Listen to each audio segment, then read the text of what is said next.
What's going on, Cougar fans? Peter Borkowski here on the Cougar Sports Network, bringing you this edition of Coaches Weekly. One final time this year, joined by Coach Campbell of the women's volleyball team here at CUC. Coach, welcome back to the show. Hard to believe the season's already over. Yeah, I mean, it's such a sprint. Yeah. You know, it really is for us. It's I think we, overall, as far as weeks are concerned, we have one of the shortest seasons, if not the shortest Feels season. like So, it. Yeah, it's been a whirlwind, but really satisfactory last night, and overall on the season, pretty satisfactory. So. Well, let's talk about that ending a little bit. You've played 4 games since we last had a time to speak together, and you lost to Benedictine and Edgewood, but you did pick up wins against Alverno and Rockford. So kind of looking at this last 4-game stretch of the season, did you see what you kind of wanted to see to end the season in a positive way? Maybe there's something you would have changed about these last 4 games. Just kind of your overall thoughts on the ending to the year. I think on the 2 losses, Benue and Edgewood, I think that we only had the one hiccup in the 3rd game against Benedictine. Right. I think we would have preferred to have played better in that game, but I think we gave a fantastic effort in the first 2 games. No, definitely. And, we just came up short, and that's the way it happens with those teams that are closely matched. I mean, it could be hinge on the success or struggles of a single player. Right, go either way. Exactly. So I was really happy with what they did, and, Edgewood is the 3rd-ranked team in our conference, a good team, and we played them really well. Right.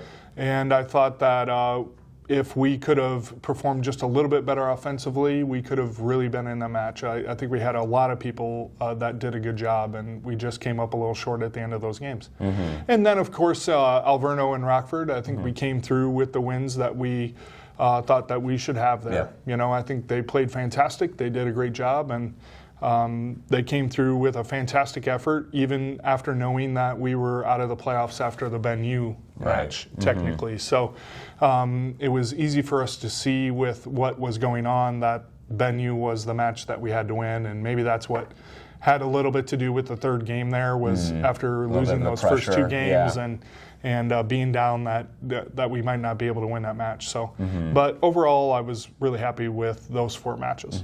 Well, let's jump back to that Alverno game really quick. It was senior night. You guys celebrated 4 graduating players: Grace Haywood, Jada Carr, Katie Schrems, and then Katie Stonich, who's a junior, but still leaving after next semester. So you already said some nice words about them Friday night, but maybe one final time to the camera, you could talk about what they mean to the program and what they meant to you as a coach during their time here at CUC. Yeah, I think that, Jada and Schrems are, and I always call her by her last name because we've got too many Katies.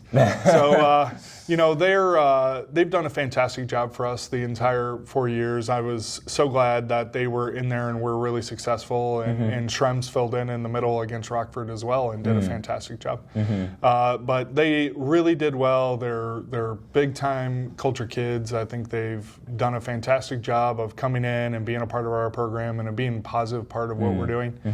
And then Stonich and Grace, who were such a big part of what we were doing this year as far as statistics are concerned on the court, and they were both our starting outsides. And, I was so proud of Grace, particularly with her Athlete of the Week, which is the first one that I've had in my time here, and her school record in kills and all of that, and the effort that she put through being the kind of player that she is. She's not the 6'1" banger. She's just a little outside who just gets it done by outsmarting you and making the right choices. And Stonich as well, who gave up a lot to be here, and to be out there personally. Like, she couldn't play in the Rockford match because of injury, because she just had pushed her body too far in the previous couple weeks. And she did it because, obviously we needed her to be successful, and she really pushed it hard and just couldn't play anymore. And that, I think, is a testament to her as well, and how much she gave up to be a part of what we're doing. And they all did fantastic. We're all going to miss them. Obviously, we hope that they come back and see us for matches. And we had a lot of former players come back this year to see us, so that was really cool, and I hope that they'll be among them. Right.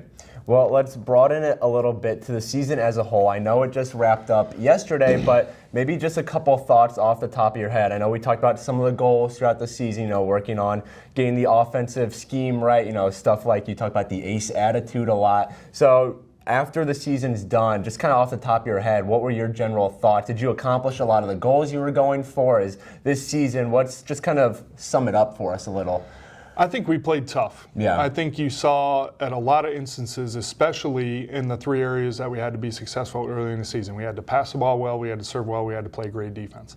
And you saw some really fantastic glimpses of that. I think when and if I have some time to put together a highlight reel of all of our fantastic defensive play, it would be quite a long reel. Yeah.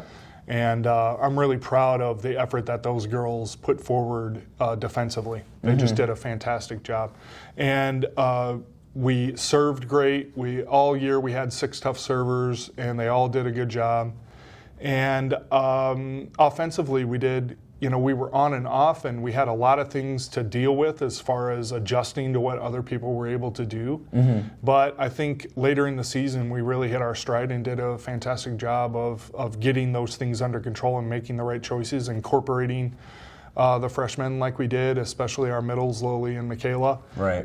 Eve and Kate and everybody who contributed on the stat line did a fantastic job. But especially, like I said, I mentioned the middles. They really did a fantastic job at the end of the season. When we got to MSOE and Wisconsin Lutheran, their stat lines, if we just take it from there on, were fantastic. Yeah.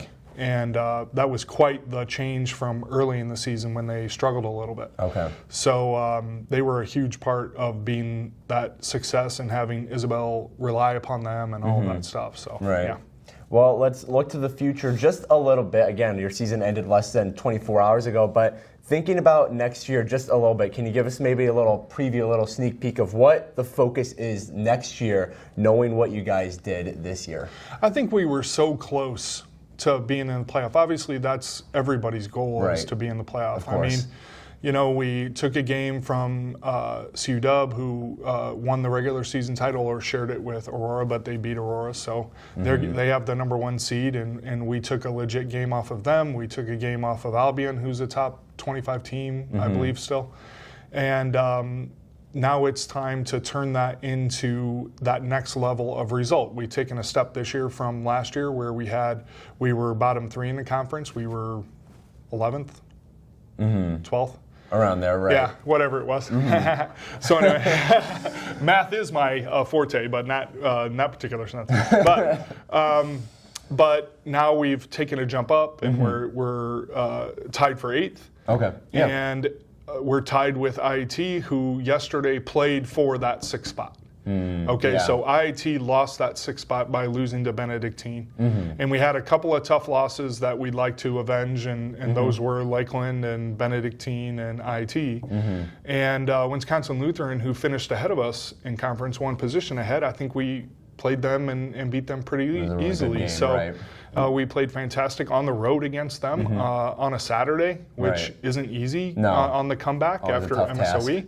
And we just need to capitalize on that momentum, realize that we're so close to where we want to be, and the next 9 months predicts where we're going to be at. Right. So the amount of work and the amount of dedication that they're going to have to what we're doing in the off season and making sure that we stay in shape and get some touches and go into spring season with a good mindset and ready to learn and make changes.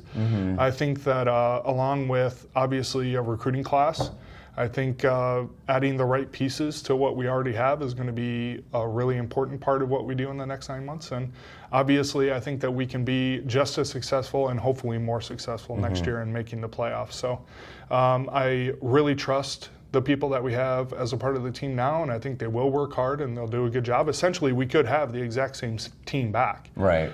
Including Grace. So, even though Grace had her senior night and all of that, she still has 2 years of eligibility. Right. So she still has a decision to make on whether or not she's going to come back, just like every, COVID player has. Right. But, if we were to get her back, especially, we would be right back where we started at the beginning or at the end of this season to the beginning of next season. So we still have 1 more year of Isabel, and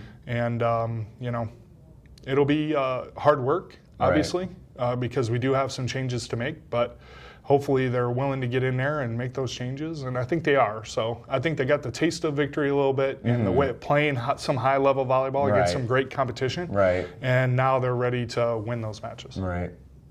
Well, women's volleyball here at Concordia done for the season, but you can still find all information about the team at our website, cucougars.com. Coach Campbell, thanks for joining me throughout the last couple months for these interviews. It's a pleasure getting to know you and talk to you a little every week. But until next time, this is Peter Borkowski signing off of the Cougar Sports Network and wanting to say, as always, go Cougars.